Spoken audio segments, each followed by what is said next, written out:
చాలా మంది మీ అందరికీ తెలుసు, మీరు ఎక్కడికి పోయినా మీరు గ్రామాలలో పోయి వీరేశమన్న తమ్ముడు నిలబడ్డాడు తీన్మార్ మల్లన్న ఎమ్మెల్సీ ఎన్నికల్లో, అన్నా మీరు ఓటేయండి అని అంటే, అన్నా మీరు ఓటేయండి అంటే ఈసారి మేము డిసైడ్ అయిపోయినాం మల్లన్నకి వేద్దామని అంటారు.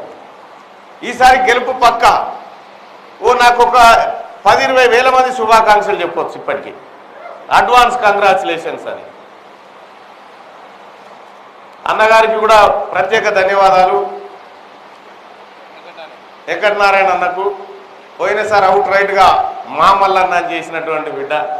అలాగే మీరు అక్కడికి పోతే ఎక్కడికి పోయినా ప్రజలు ఒకటే మాట, పోయినసారి మల్లన్నకు అన్యాయం జరిగింది, పోయినసారి మేమంతా మల్లన్నకి వేసినాం కానీ భోగసోట్ల ద్వారా పల్లా రాజేశ్వర్ రెడ్డి గెలిచిండు అనేటువంటి మాట చెప్తారు.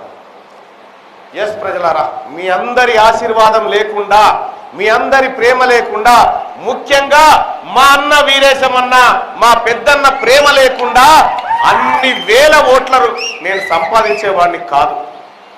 ఎక్కడో ఓ చోట వాళ్ళు చూసి చూడనట్టు నా తమ్మునికే కదా అని వదిలిపెడితేనే ఆ రకమైనటువంటి పోరాటం అప్పుడు చేయడం జరిగింది.